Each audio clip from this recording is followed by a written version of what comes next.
So hi, my name is Paddy Nixon, the Vice-Chancellor here at the University of Canberra, and I'm here today with Michelle Grattan for a week in politics. Good morning, Michelle. Hi, Paddy. Well, a very interesting series of weeks we've had, but the last week has been dominated, as we've all seen, by the funeral of Queen Elizabeth II. Quite a significant international response to that, and just interestingly, Anthony Albanese got a little bit of criticism for how he responded for National Day of Mourning, etc. But broadly, he seems to have hit the right tones with everybody, the right balance. What's going to be the next stage for him? Well, the immediate next stage for him is actually a trip to Japan for another service, and that's the late Japanese Prime Minister Abe. But in terms of constitutional issues, we have, of course, had the question of the Republic raised, but the Prime Minister, and I think wisely, has said this is not the time to be talking about that in the immediate aftermath of the Queen's death. But also, Labor has this on a much longer term time frame, a second term agenda, and so really having the Republic debate fired up at this point would be counterproductive. In terms of public opinion, I think you're right that most people thought the Prime Minister handled these days appropriately. There were, of course, elaborate planning events put in the pipeline many years ago, and the government has followed those quite religiously. And while there's been some dissent and some argument about that holiday on Thursday, I think that in general the population would think that Anthony Albanese was in tune with how they thought things should be handled. And of course, Parliament's sitting again, and today is a day of speeches about the Queen. How's that going to play out? I think that'll play out in a predictable way. Of course, what all this involved was the cancellation of a week of Parliament, and that did bring some criticism and doubts, because that week was due to see the introduction of the legislation for the Anti-Corruption Commission, and the argument about that commission was a major feature at the election, and people are anxious that that gets underway soon. So what the government has done, apart from this day of condolences, is to put a sitting of Parliament next week, and that legislation will come in during the week. We still don't know whether it will get through this year, because there'll have to be an inquiry, a parliamentary inquiry into it. The government would like to get it through this year, but it has also said that its promise related to the introduction of the legislation. In fact, the opposition before the election said both things. It said it would introduce it this year, and it also said it would pass it this year. But even if it doesn't get passed this year, it's certainly going to be well down the pipeline.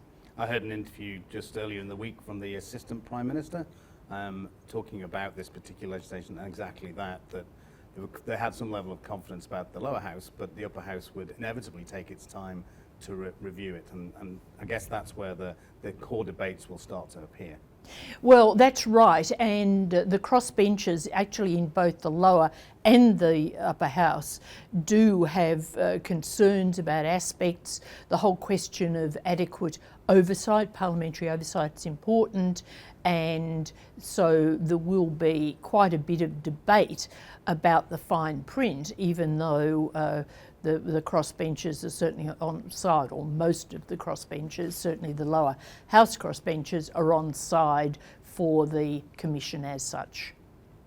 And then moving to the quite a shocking development, I guess, in terms of Russia and Ukraine. We saw the speech by President Putin to the people of Russia, and then obviously we've now seen reports of people trying to exodus Russia at this point in time as a consequence of that. It's really interesting now that Russia is pushing Australia to provide more military assistance particularly the Bushmasters and things that, associated technologies. What's important for us how are we going to respond to that? We have, of course, responded very strongly earlier on. We provided or committed 60 Bushmasters. I think we've delivered 40 of them already, and I would expect we'd continue to facilitate as much support as we can. The government's still considering the request for more military aid, and I suppose that relevant factors there involve our capacity to give material quite quickly. I was interviewing the ambassador from Ukraine this week, and he made the point that the Bushmasters have actually there become as symbolic of Australia as the kangaroo or the koala, that if you got into a taxi in the capital and said you were from Australia, they'd say Bushmaster. Whereas I suppose in previous years they'd say kangaroo. Yeah.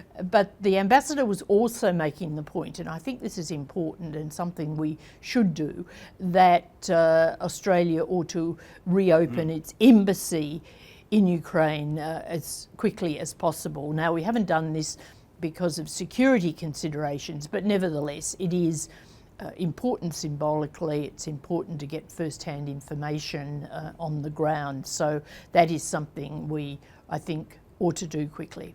And do you have any expectation we will, or is that something that's just, we don't have any insight into at this point? Well, we don't really, but frankly, I'm surprised we haven't done it already, because there was speculation when Anthony Albanese went to Ukraine that there'd be an announcement at that time, and it didn't come. And then just moving back to particularly Australian things and the up-and-coming budget. Jim Chalmers obviously is preparing that at the moment, but pointed to the last financial year looking $50 billion better than we expected. Yet he seems to be downplaying that. Why is he downplaying it? He argues that improvement was basically because of temporary factors, because commodity prices remained higher than had been the assumption in the budget, and because there was some underspending in certain areas, much of which will have to carry through to the next year. But I also think that in general he wants to paint a very qualified, cautious picture, as it were, of what's to come.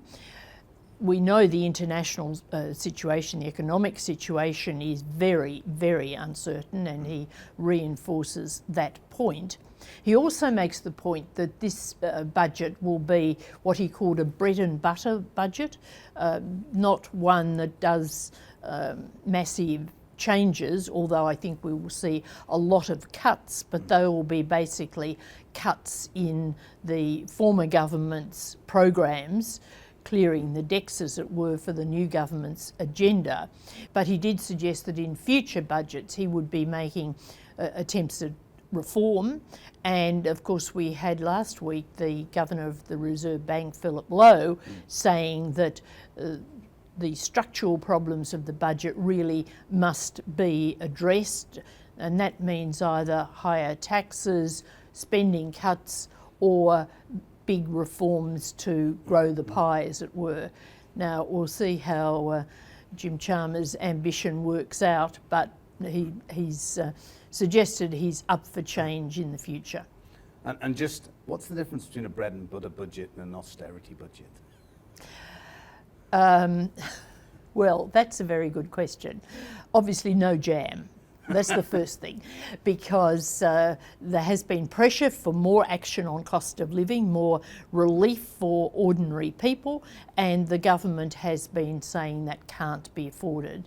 And of course, next week the price of petrol will go up again, because the excise cut reverts and comes off, and things are back to normal with the excise. I think what Jim Chalmers was trying to say with the bread and butter budget was that it wouldn't be ambitious in terms of change. It would get out what the government calls the rorts of the former government, and there'll be more cutting, as I said, but it won't be a revolutionary budget.